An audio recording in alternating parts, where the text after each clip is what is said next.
Flipped it, man. What's up, everybody? This is our unscripted podcast where we talk about movies and anime while having some drinks, and pretty much anything goes. Oh, my bad. I was just like, why are you waving your finger? I'm Joey. And I'm Kareem.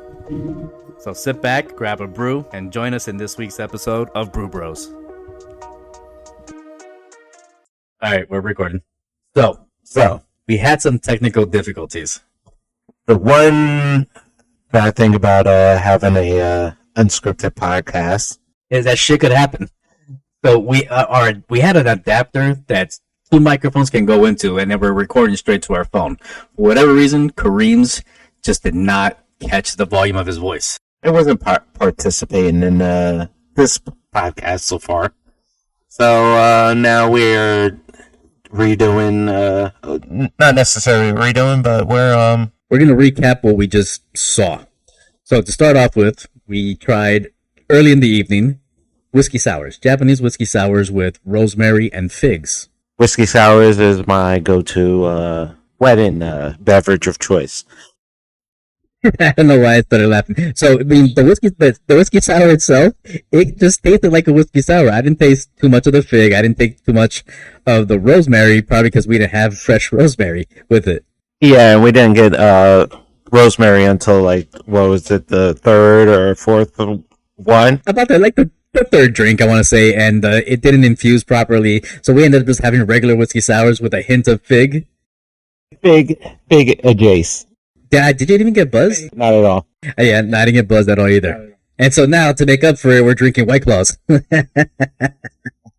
the first one we had, which was the lemon, was terrible. Oh, dude, that's disgusting. The passion fruit wasn't bad. Yes. And now we're drinking watermelon. Watermelon, it's not bad as well. Yeah, it's not bad at all, but I honestly don't get the appeal of White Claw.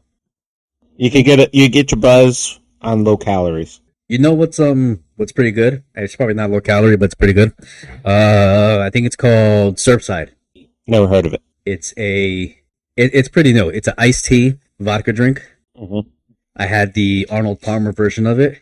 Ooh, that sounds delicious. Oh, dude, it's pretty damn good. Yeah, I would say it's better than the Arizona iced tea ones. Have you had the Arizona iced tea? Of course. Which one did you like, the regular green tea or the peach? The peach. Peach is my jam. Really? You like that one? Really? You like that one? I don't like that one. The green tea one was pretty good. But Or the lemon one. the Surfside, I think, was better than all those. Really? Yes, and it's not as sweet, low calorie for the dad bods in us. And that's it. I mean, White Claw's all right. I wouldn't necessarily say this is going to be my go-to drink of choice. No, definitely not a go-to. All right, so It'll get you there. you think so? I'm not buzzed from the whiskey we drank earlier, probably because we had like tiny little cups.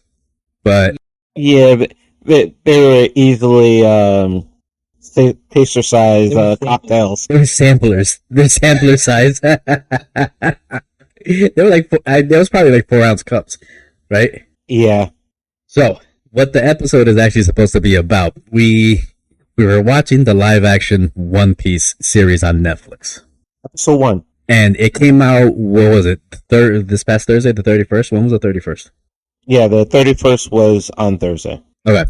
Last week, when I was in California, I was in Santa Monica, California. They did a live premiere. It was a free event. You had to get tickets from it online. It sold out pretty quickly. But Oda himself, I think, was actually at the premiere. So did you go to California for this event, or were you going there for vacation and it happened to be at the same time? It happened to be at the same time, because I actually went out there to take my kid to Universal Studios. Okay. And we had some time to kill before we were arriving to the person's house we were staying at. So we ended up going to Santa Monica Beach just to go check out the pier. By the way, how is Santa Monica Beach? Well, the coolest thing is that you don't have to pay to get on. You know how we got to pay to get on the beach here in Jersey? Yeah, I wonder, is that a Jersey thing? I think it is a Jersey thing, because over there, everybody was surprised when I say, you got to pay to get on the beach.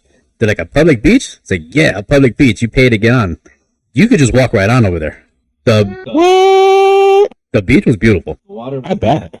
The water was not as murky as ours. Their claim it's murky over there, but you can walk in and still see things. It's like, so you can see your feet. Any used needles?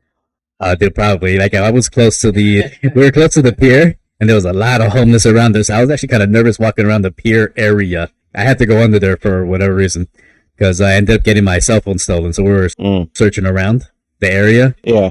I went underneath the pier, and I was very, like, squeamish about walking. Did you drop it, or how did it get from your person to somebody else?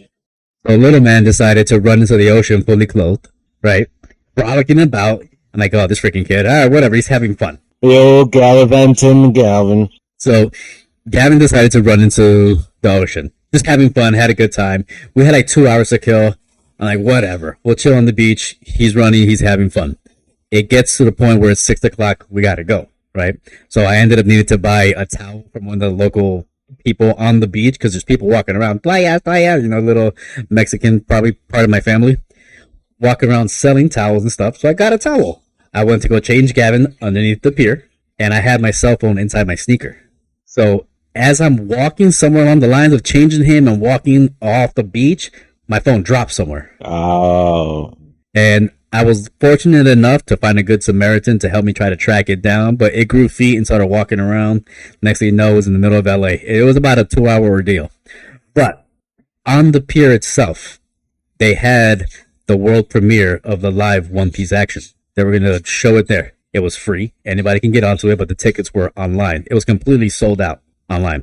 If I'm not mistaken, Oda, the creator of One Piece, was actually there in Santa Monica. Wow. So you could have walked past them. I probably did walk past him looking for my damn cell phone. Whoever this freaking thief was had my damn phone. But yes, I could have ran into Oda for the One Piece live action, because they opened the doors at 5:30 and they were gonna show it, I think, like at 8 o'clock or 8:30, something like that. Yeah. There was people. I saw a dude dressed up as Kaido. I saw a bunch of Luffy's walking around. I saw some Namis. They're kind of hot. I saw just a bunch of people in cosplay, and I'm like, what the hell's going on? And come to find out, that's what was happening. Okay. So let's get to the actual episode. All right. So we just watched the entire first episode, about an hour long, right? Yeah. And I did not hate it. Me either. It was not 100% accurate, but the people that they chose for certain characters, I kind of want to say they were a little spot on. Yeah. I think they had to take some liberties to get to a certain point within a certain amount of time. True. So they had to cut a lot of the fluff out. True. And I can see how certain things weren't exactly 100%. Like Luffy's stretching ability. They didn't show the whole thing all the time, but how do you show a human stretching and make it look realistic? Well, how do you continuously show it without exposing either terrible CGI or, just it looking fake? The way they did it, it would seem like in the episode itself, they were doing close-up shots of a bunch of stuff. Well, the good thing is they actually... Yeah, back up a little. I think you might be a little too close.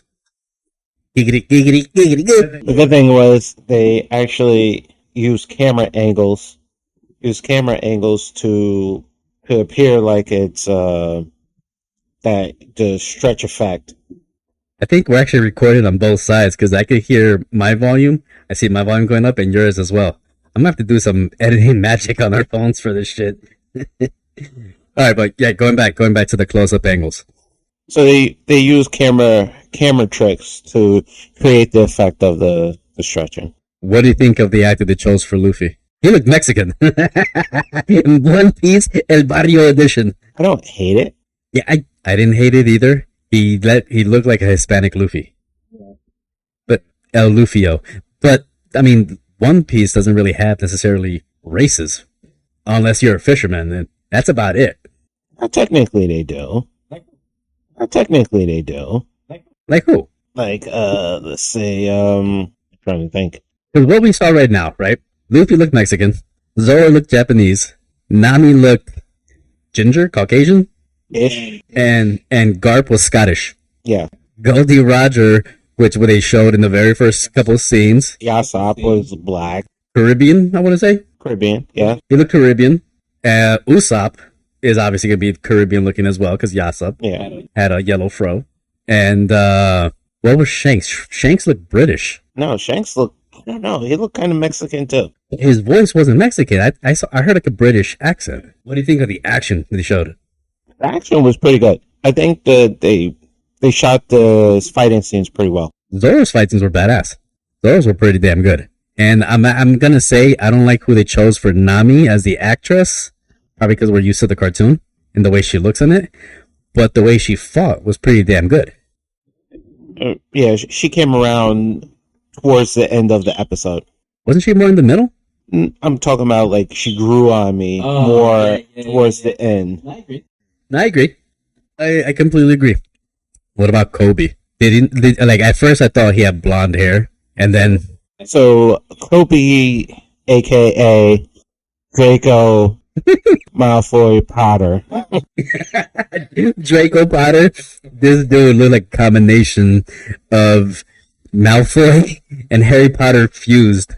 What do you think of his character? The way you think it was portrayed accurately, like they did in the episode? It was annoyingly whiny as Kobe is. He was a little bit of a bitch. Yeah, so they did a pretty good job. And most of the crew looked Mexican to me. What about Gordita, the pirate? So, I got a cramp. I got a cramp in my rib. Oh, shit. So, Gordita Velveeta. So they or Gordita Velveeta. The pirate crew, the Velveeta pirates. I mean, in the series, Alvita is a chunky chick. She's big, and they apparently used somebody's aunt to come to the episode. Someone's Tia Gordita. I wasn't sold on her. Well, how do you pull that off? I guess you can, because they probably need to get like a morbidly obese person to play Alvita. Alvita was a big woman. But even then, she dwarfs almost everybody in the anime. So how do you pull that off without either CGI or that's true, or camera effects? That's true. So this is one of those things where the liberties kind of had to. It kind of is what it is. Yeah. For the simple fact that same with Morgan. Yeah, I doubt someone's gonna be that big playing her. Same with Morgan. He was not to the stature that we're used to in the anime. Used to, yeah, because Morgan was a little built, right? As well as Roger. Not just built. He was huge. He was a big guy. Yeah, he was like 6 foot something with a metal jaw. Yeah. And the prosthetic over here kind of just looked like Silence of the Lambs. Yeah. Was covering his mouth. Yeah, the Hannibal Lecter jaw. His arm looked kind of dope, though. Yeah. They look kind of accurate. Yeah, I think that's easy to do. Maybe we should do the episode like this. We actually watch the whole thing and then talk about it. It seems to be flowing a little better. Maybe. Okay. What was something else within the episode that happened? The fight scene with Luffy, Zoro, and Morgan. That was pretty good. Yes. That was a pretty good fight scene. Oh, and the fact that he actually brought out the 3 sword style. Yeah. It didn't look cheesy. Yes. Because you saw when spoiler alert, when he had it in his mouth, he had it close to the guy's neck. That was pretty badass. I'm impressed with Zoro. I think he's the closest iteration of an anime character to real life. They look like they actually used an actual martial artist, because it didn't seem like a stunt double was doing the scenes. It seemed like he might have been doing it. Or they got, or the cast was committed to the martial arts or committed to their character. Well, he was definitely some kind of athlete. He had like an athletic build, and he was moving around freely with the action scenes. So the acting though for Zoro, that could be worked on. Right, because what's Zoro? Zoro's a very serious kind of person, right? Yeah. But he has this goofy side. Well, we haven't gotten to that. Which is true. This guy seemed a little overly serious. Trying to be serious. Or overly dry. Overly dry, yes. The actor was overly dry when he was portraying Zoro, but he came alive when he was doing the action scenes. Well, you gotta take into account that. But you gotta take into account that the first